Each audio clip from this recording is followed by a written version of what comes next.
Welcome back to the Dirty Water Coins and Collectibles channel. I think today we're going to do half dollars and quarters together. I took a trip out to, where was it? Gloucester today. And right across the street from where I was is where they filmed some of the bar scenes during a perfect storm.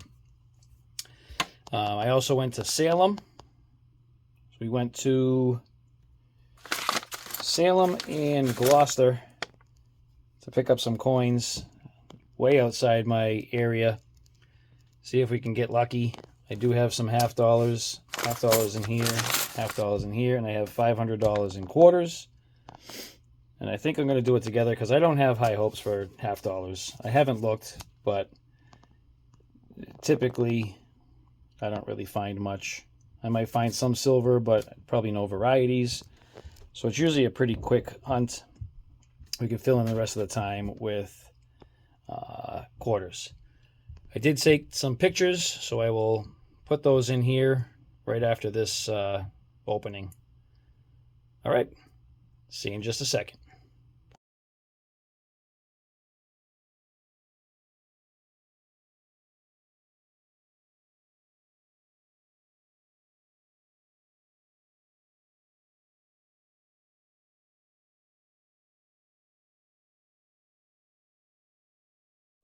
All right, that was just a couple of pictures, but a lot of history in both of those towns. Gloucester is a big fishing town. Salem is probably a lot of you know, the witch trials. So very famous town. At one point, I'm not sure if it still is, was the #1 travel destination for Halloween. That particular town, they fund their police department, the fire department. A lot of their city jobs are funded just for the month of October. They can fund the whole town for the entire year. But enough jibber jab. Let me dump these out, see what I can find for checkers, and I'll be right back. All right, these are the checkers so far. Still going through these, putting these down. But I do have an NIFC 1987 out of Denver. So that's awesome. Definitely hold that aside. Let me keep it going. I'll bring you back if I find anything else. All right, well, so far just the 1987 out of Denver. Let me go through these checkers real quick. If I have something, I'll bring you in. 14 rolls to go. Still have that 87. Let's see if we can find anything else. If I come across something, I will bring you in for it.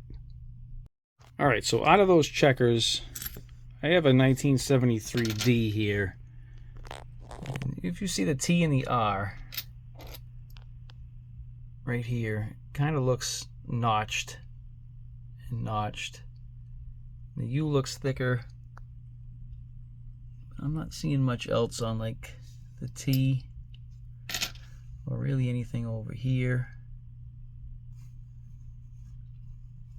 The Y, it could be a little thicker, I'm not sure, but I do have another 73D, and the T and the R are not notched. I don't know, I don't think it is. I'm gonna go with no. That Y and this T look about the same. All right, so for the half dollars, I'm not going to count those. We did get a 1987D low mint NIFC. So let me get the quarters, and we'll get started into those. All right, $500 in quarters pieced together from Gloucester and Salem. Let's see what we can find. Be back with the first one. See you in a second. Second roll in, I have a Washington crossing the Delaware with a die clash in front of his face. A little bit under Washington's neck, right here. And no die chip, on the back of the head, back of the ponytail. Keep the hunt going. I'll be right back. Roll number 6. I have a Weir Farm with a broken branch die chip. You can see that right here. It looks like a branch broke off. That is not supposed to be there. Be right back. Roll number 12. I have a 2005 Kansas with either what you could call a triple eye or an extra horn. But we have a die chip on the forehead, which I've never really come across before. So we'll hold this aside, keep the hunt going. Be right back. Just started on roll 13. We have another Crossing the Delaware Clash. And this one does have the die chip on the ponytail. So we'll be right back. See you in a second. Roll number 14 gives us a 2005 Kansas. We have a die crack coming out of the ground over to the rim. Spitting or sneezing buffalo right here. And the other cool thing is if I flip this over, we have a spike head. So we have a die crack running from the rim, hits the S, goes through the E, comes right into Washington's skull. So that's pretty sweet. I'll hold this one aside. The coin's actually in pretty decent shape. And these actually do sell on eBay, the spitting bison. For some reason, people like them. I guess they'll put it with the In God We Rust era. But this one's got a nice die crack. Comes right through the head. So we'll hold this one aside. Let's keep the hunt going. Working on roll number 15. I have a Maya Angelou under the scope with DDR number 1 from Variety Vista. So we have our regular earring right here, and then on the outskirts we have doubling. This is DDR number 1. All right, be right back. I think Original ATOG found these. I'm not 100% sure though. Let's keep it going. Correction, it was Evelyn Rivera. All right, I'll put the variety number here. Be right back. Roll 16. We have a Teddy Roosevelt with feeder finger lines or die dents. I don't know what these are. And we potential doubling on the horse's jaw. So I'll hold this aside. Be right back. Roll 18 gives us a Harper's Ferry. And we have doubling in one window right here. Pull back, put the variety listing right under here. Right back. Roll number 19 gives us a Jovita Idar with die crack that runs into her head. A little chip here. Looks like something's going on right in here, but I'm not sure. Yeah, it looks like it comes right down her eye.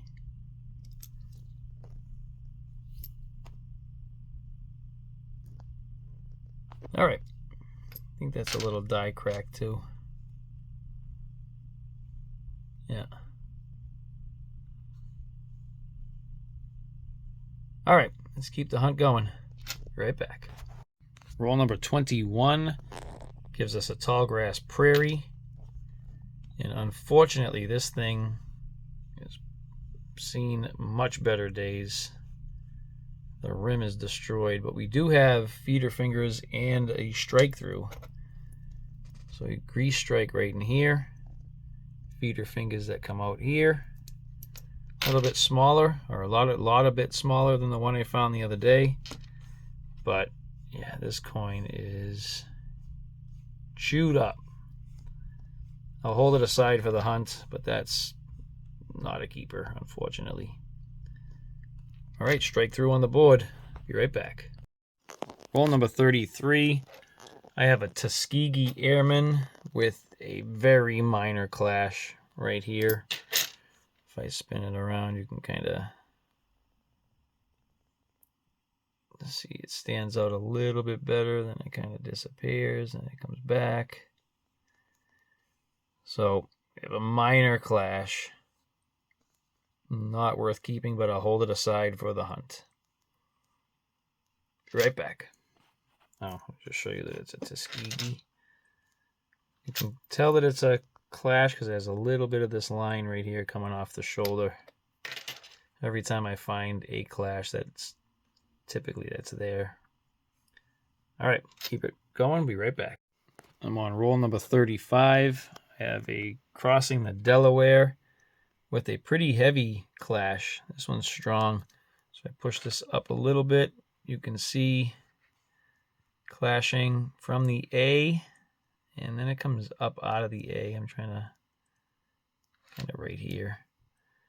So it comes up here and then right through here. So we have that. Just trying to see if there's anything else on the reverse. I don't see much. That's pretty strong for a clash. And if I come on the obverse, again under the neck, but this is much stronger than the ones we've seen recently. So you can see it come right here and then down through the neckline. I think that's it for the clashing on this. All right, let's keep it going. Let me bring it over here just to... Nope. Yeah, maybe a little bit behind the ponytail. Right in that area right there. All right, let's keep the hunt going. Be back with the next find. Working through roll number 39. I have a Harper's Ferry under the scope. No doubling, but if I flip it over, it looks like there could be a cud. I did check the edge. The edge is not damaged. Where is it? The cud is right there. And the edge isn't damaged. It's not dented or anything like that. So we could have a cud, rim cud anyway, on a Harper's Ferry. I'll have to see if something exists for it, but I think that's what we have. Let me keep the hunt going. I'll be back with the next find. We're on roll number 46, and we have a NIFC. It's been a long time. I have not checked the reverse. Great Smoky Mountains, San Francisco minted. These are lower mintage than the West Points, but not nearly as valuable. And I believe that reason is the West Points were put into circulation. So the chances of finding one that's really high grade is very slim. Where these, you could only get them in rolls directly from the mint. So the chances of getting a higher grade was much more common in these. So I think that's why these are not as valuable, even though they're about half the mintage typically of West Points. All right, let's keep it going. Let's check this one while we're here. And nope. I will be right back. Roll 50 gives us another Weir Farm broken branch. I have about 10 more coins left. See if we can find something else. Be right back. All right, that's it. Quarters, half dollars, everything has been hunted. Here's our finds. Let's go over the wrap-up. Up top, we had 3 pictured rocks out of Philly. Still looking for that DDO. Still no luck. We had 3 crossing the Delaware die clashes. Next we have die chips or die cracks. So we have this Kansas with the die chip right here on the head. Spitting bison and a crack coming off the ground. We had the crack coming through Jovita's head right there. And 2 broken branches, 1 and 2. Next we have double dies. So we had some feeder finger lines through here.